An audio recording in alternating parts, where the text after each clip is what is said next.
नमस्कार दोस्तों, मैं सौरभ आप सबका जीएस दुनिया में एक बार फिर से स्वागत करता हूँ। हम लोगों ने ये भारतीय यूरोपीय कंपनियों के आगमन आगमन की जो क्वेश्चंस थे उसको कंप्लीट कर लिए हैं। जैसा कि हम लोग बताया था कि हम लोग अगला चैप्टर मुगल साम्राज्य का पतन है, इसको हम लोग डिस्कस करेंगे। उसके बाद इसके क्वेश्चंस आंसर को हम लोग सॉल्व करेंगे। तो आइए हम लोग कुछ इसके डिस्क्रिप्टिव को पढ़ते हैं। मुगल साम्राज्य का पतन कैसे हुआ है, मुगल साम्राज्य का पतन। तो इसका पार्ट 1 है, उसके बाद जो है इसका नेक्स्ट वीडियो आएगा। तो आइए देखिए औरंगजेब क्या करते हैं और बाबर द्वारा जो स्थापित किया गया था, बाबर द्वारा स्थापित किया गया मुगल साम्राज्य जो है वो औरंगजेब की मृत्यु के पश्चात, मतलब औरंगजेब की मृत्यु होती है वो लगभग जो है वो लगभग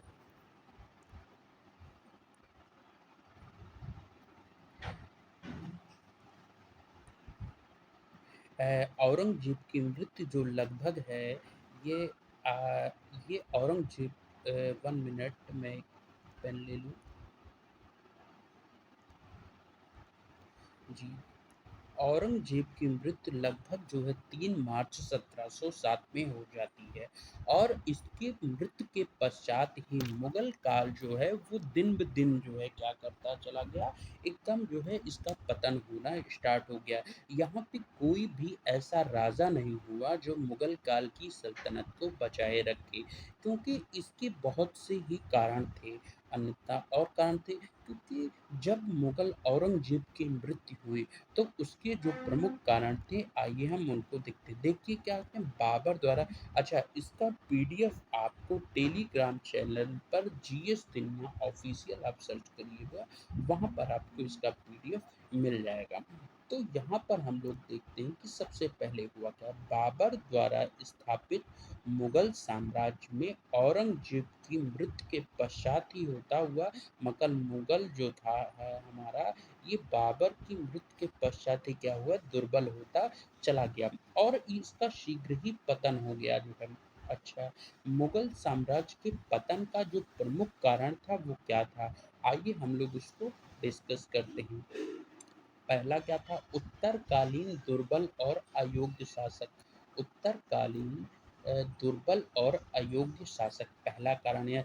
मतलब जो वहाँ के शासक होते थे वो काफ़ी दुर्बल थे और अयोग्य थे, मतलब उनको कोई भी समर्थ, मतलब योग एक योग होता है जो हर एक काम में कितनी अच्छी तरीके से उस किसी काम को कर लेता है, और अयोग्य जिसको कोई ज्ञान ना हो कैसे शासन चलाना है, कैसे मतलब शारीरिक रूप से भी वो जो है कमज़ोर हो जो है, ठीक है? तो दुर्बल होने का मतलब शारीरिक रूप से नहीं, मतलब उसकी जो संचित सोचने समझने की क्षमता है वो भी उससे भी जो मानसिक रूप से कमज़ोर है, ठीक है? उसके बाद दूसरा क्या था, दूसरा इसका प्रमुख कारण था कि विदेशियों का आक्रमण। भाई उसमें विदेशी भी जो है भारत पे जो दूसरे शहर के लोग थे या दूसरे राज्य के जो लोग थे उस पे आक्रमण करने लगे, मुगल काल की जो सल्तनत थी।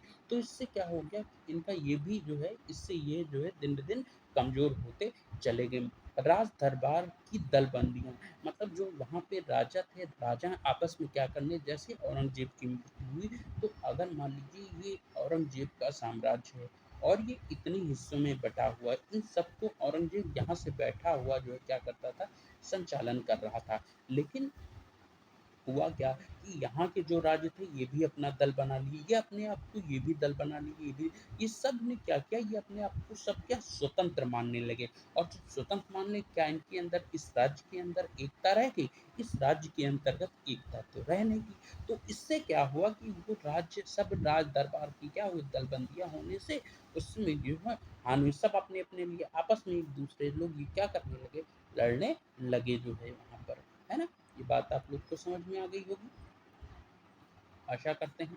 ठीक है? तो आइए देखिए तीसरा पॉइंट, चौथा पॉइंट यहाँ पे हमारा क्या है कि जो है सरदारों का नैतिक पतन। सरदार जो थे, जो उनके जो सरदार थे, उनका क्या हो गया, धीरे-धीरे नैतिक पतन, मतलब आपस में जब लड़ने लगे तो एक दूसरे, तो उन दोनों में क्या हुआ, उनका हस्तक्षेप हुआ और उनका भी पतन होने लगा, मतलब वो मारे जाने लगे। ठीक है? उसके बाद क्या है, अगला है मराठा शक्ति का उदय। मतलब मराठा शक्ति का उस समय बहुत ही तेजी से उदय था, और सबसे ज़्यादा आप लोगों को पिछली बार बताया था कि सबसे मुगलों से सबसे अधिक जो है किसने जो है युद्ध किया था, तो मराठाओं ने किया था। ठीक है, आइए उसके बाद जो है, नहीं, ये मराठा शक्ति का उस समय जो है उदय हो रहा था। ठीक है, आइए नेक्स्ट, सेना की दुर्बलता। भाई सेना जब राज्य का शासक जो है उसका जो दुर्बल हो गया है, तो उसके बाद जाहिर सी बात है सेना भी दुर्बल हो गई, इधर उधर जाती रहती है। योग्य जब शासक नहीं होगा तो उनके ना खाने पीने की पूर्ति करा पाएगा, किसी चीज़ की जो है पूर्ति नहीं करा पाएगा, ना अच्छे अस्त्र दिला पाएगा जो है, तो इससे जो है क्या होगा, दिक्कत। अच्छा, धार्मिक और आर्थिक कारण भी, मतलब आर्थिक मतलब पूंजीपति भी उनकी पूंजी उनके पास भी कमी हुई, और धार्मिक भावना की भी उनकी हुई। उसके बाद क्या था कि राष्ट्रीय भावना का अभाव, मतलब राष्ट्र के प्रति जो भावना होती है, देशभक्ति होती है, उसका भी अभाव था कि ये हमारा राज्य है, ये इस पर्टिकुलर एरिया, ये हमारा है। अपनेपन के बारे में उन्होंने सोचना बंद कर दिया कि हाँ ये हमारा एरिया है, इस चीज़ को लेकर के कि जिस तरीके से हम यहाँ पे ये काम कर सकें, ये हमारा है, अपनत्व की भावना वहाँ से हट गई जो है। और उसके बाद क्या, विदेशी कंपनियों ने क्या कर दिया, इस पे आक्रमण भी कर दिया, जिससे क्या हो गया, जब विदेशी कंपनियों ने आक्रमण कर दिया, तो उससे क्या हो गया कि यूरोपीय को, तो उससे भी जो है क्या हो गया, इनमें आपस की जो भावना में जो है कमी आ गई, और उससे क्या हो गया, हम लोग को हानि हुई। तो ये पॉइंट आपको समझ में आ गए, आशा करता हूँ। मैं एक बार फिर से इस चीज़ को बता देता हूँ कौन कौन सी बात हुई थी। सबसे पहले क्या है, उत्तरकालीन दुर्बल एवं अयोग्य शासक, उत्तरकालीन दुर्बल एवं अयोग्य शासक, विदेशी आक्रमण हुए थे, राज्य दरबार की दलबंदियां होने से सरदारों का नैतिक पतन हो गया, मराठा शक्ति का उदय हुआ, सेना की दुर्बलता हुई, धार्मिक एवं आर्थिक कारण और राष्ट्रीय भावना का अभाव एवं यूरोपीय कंपनियों का आगमन। ठीक है ना, तो आइए देखते हैं। उसके बाद क्या है, उत्तर मुगल कालीन शासक, मतलब जो उत्तर मुगल कालीन शासक हैं, लेटर मुगल एम्पायर। देखिए 3 मार्च 1707 को अहमदनगर में औरंगजेब की मृत्यु हो गई। उसके साथ ही भारतीय इतिहास में एक नए युग का उदय होता है, जिसे उत्तर मुगल काल कहा गया। औरंगजेब की मृत्यु के बाद मध्यकालीन भारत का अंत और आधुनिक भारत का इतिहास का प्रारंभ होता है। ये देखते हैं। इसमें देखिए, जो उत्तर मुगल कालीन के कुछ शासक थे, उनके बारे में हम लोग यहाँ पर डिस्कस करेंगे। उनके कुछ शासकों के बारे में हम आपको दिखेंगे। जैसे अब्दुल, यहाँ पे जो शासक हुए हैं उत्तर मुगल कालीन की, वो वंशावलियाँ हैं। मैं दिखाता हूँ आपको, देखिए यहाँ क्या है, अब्दुल अ, अब्दुल मुजफ्फर मुजाहिदीन मोहम्मद औरंगजेब। ये क्या है, ये औरंगजेब साहब हैं। औरंगजेब हैं, औरंगजेब को आलमगीर द्वितीय कहते हैं। इनके सबसे बड़े पुत्र क्या थे, मुअज्जम थे। दूसरा क्या था, मोहम्मद आजम। तीसरा अकबर द्वितीय, और चौथे थे सुल्तान, और पांचवे थे मोहम्मद काम बख्श। जो मोहम्मद यहाँ पर जो जो इनके पुत्र थे मोहम्मद, इनकी प्रबल मतलब औरंगजेब की जो नीतियाँ थी, उसको जो प्रबल विरोधी थे, औरंगजेब के 2 पुत्र थे। औरंगजेब के 2 पुत्र थे, अकबर द्वितीय और मोहम्मद सुल्तान। ये इनके प्रबल विरोधी थे, और इनकी मृत्यु जो क्या हो गई थी, ये जो है इनकी सबसे पहले ही मृत्यु हो गई थी, और अकबर द्वितीय और मोहम्मद सुल्तान, क्योंकि ये औरंगजेब की जो नीतियाँ थी, उससे जो है सबसे ज़्यादा ये क्या करते थे, प्रभावित थे, ये उनके सबसे ज़्यादा विरोधी थे। उसके बाद जो है कि होता क्या है कि मुअज्जम के पुत्र होते हैं जहांदार शाह, अजीम उशान, रफ़ी उल कद्र, जहान शाह। तो इसमें अब देखिए, जहांदार शाह के पुत्र क्या है, जहांदार शाह है। फिर उसके बाद है आलमगीर द्वितीय, शाह आलम द्वितीय, अकबर शाह द्वितीय, बहादुर शाह जफर जिसका निधन रंगून में हुआ। उसके बाद ये फर्रुखशियार, मोहम्मद इब्राहिम इनका पुत्र था। ये रफ़ी उल कद्र, रफ़ी उश शान के ये पुत्र हैं।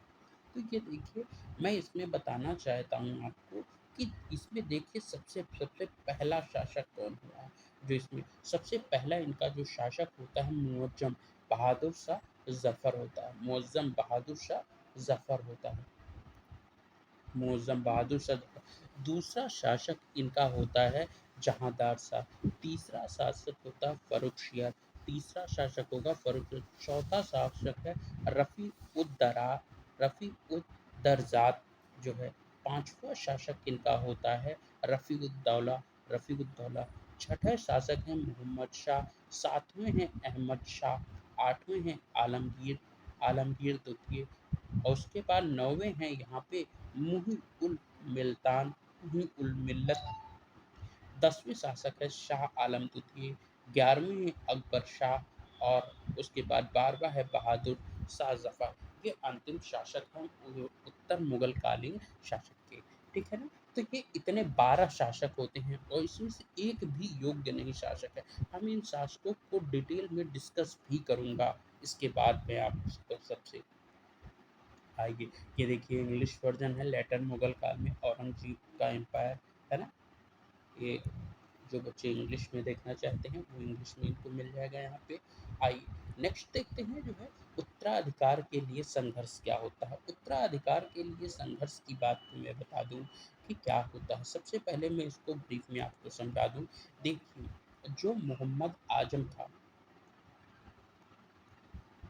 आजम क्या था, ये आजम जो था ये आजम जो था, ये आजम, ठीक है, आजम ये क्या करता है, ये सबसे पहले क्या करता है कि जब अपने पिता की मृत्यु का समाचार सुनता है तो ये जो है कि सबसे पहले अहमदनगर पहुंचता है और वहां पे उनके अंतिम संस्कार को कर देता है। अंतिम संस्कार करने के पश्चात 14 मार्च 14 मार्च 1707 को अपने आप को बादशाह क्या करता है, बादशाह घोषित कर देता है, अपने आप को बादशाह घोषित कर देता है।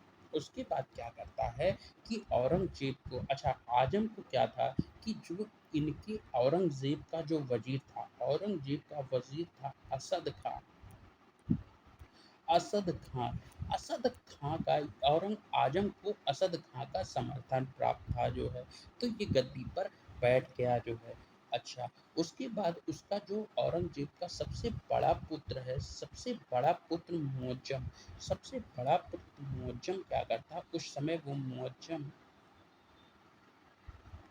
मुअज्जम जो है वो पेशावर में रहता है। पेशावर से वो भी समाचार पाता है और निकल पड़ता है। फिर वो जब आता है तो आगरा पहुंचकर वहाँ पे पुल ए शाहदौला पहुंचकर, मतलब पुल ए पुल ए शाहदौला शाहदौला शाहदौला पहुंचकर ये भी क्या करता है, अपने आप को बादशाह घोषित कर देता है। ये भी अपने आप को बादशाह घोषित कर देता है। और उसके बाद इसने क्या यहाँ पर क्या पदवी ली, इसने जो है बहादुर शाह बहादुर इसने बहादुर शाह की पदवी धारण कर ली। बहादुर शाह बहादुर शाह की इसने क्या कर ली, धारण कर ली पदवी धारण कर ली। उसके बाद मुअज्जम जो है 12 जून मतलब मुअज्जम जो क्या करता है 12 जून 1707 को आगरा पहुंचा। कहाँ पहुंचा, आगरा, आगरा पर पहुंचता है। और आगरा पहुंचने के बाद ये क्या करता है, आगरा पहुंचने के बाद में ये 18 जून 1707 को आगरा से लगभग 20 मील दूर जो है सामूगढ़ एक स्थान है, शामूगढ़, शामूगढ़ के पास में ये जो है सामूगढ़ और लोहा नामक स्थान पे आजम आजम और आजम और मुअज्जम के बीच में क्या होती है, फाइट होती है। मुअज्जम के बीच में क्या होती है, फाइट होती है। दोनों के बीच में, दोनों आपस में यहाँ पे क्या करते हैं, मुअज्जम यहाँ पे क्या करते हैं, युद्ध करते हैं। जब दोनों युद्ध कर लेते हैं, युद्ध करने के बाद यहाँ क्या होता है, आजम की डेथ हो जाती है। आजम डेथ होती, मुअज्जम जीत जाता है। मुअज्जम क्या करता है यहाँ पर, जीत जाता है। उसके बाद क्या करता है, मुअज़्ज़म के 2 पुत्र थे, बीदर बख्त बीदर बख्त जो इस समय जो है आज़म, मैं आपको बताऊँ, जब यहाँ आज़म मारा गया, आज़म मर गया, तो आज़म के जो 2 पुत्र थे, आज़म के 2 पुत्र थे। पहला पुत्र था बीदर बख्त बीदर बख्त और वला वला वला जा वला जा ये भी क्या हो गया, इसकी भी वहाँ पे हत्या कर दी जाती है और ये भी मर जाते हैं। ये उसके बाद क्या होता है, मुअज़्ज़म क्या होता है, विजयी हो जाता है। मुअज़्ज़म विजयी हो जाता है मुअज़्ज़म विजयी हो जाता है। उसके बाद जो है अब औरंगज़ेब का जो तीसरा पुत्र होता है काम बख्श भी क्या करता है, काम बख्श भी मुअज़्ज़म के साथ क्या करता है, युद्ध करता है। मुअज़्ज़म के साथ में युद्ध करता है। हैदराबाद के निकट ये युद्ध करते हैं और उसमें काम बख्श क्या करता है, मारा जाता है। तो मुअज़्ज़म इसमें क्या होते हैं, विजयी होते हैं और मुअज़्ज़म ही बहादुर शाह की यहाँ पे बहादुर शाह की पदवी लेकर के ये बहादुर शाह जो है अपने आप को नाम लेकर के यहाँ पे घोषित कर देते हैं जो है। ठीक है, बहादुर शाह की पदवी से बहादुर शाह प्रथम के नाम से ये अपने आप क्या करते हैं, घोषित कर देते हैं। बहादुर शाह प्रथम के नाम से बहादुर शाह प्रथम के नाम से ये अपने आप को यहाँ पे राजा घोषित कर देते हैं। तो नेक्स्ट वीडियो में हम लोग आपको जो है बताएंगे कि किस तरीके से यहाँ पे बहादुर शाह अपना शासनकाल कैसे चलाते हैं, उनकी क्या कमियाँ थी, क्या खामियाँ थी, उसके बारे में हम लोग डिस्कस करेंगे। उसी के साथ लेक्चर को यहीं पे समाप्त करते हैं। धन्यवाद। नमस्कार।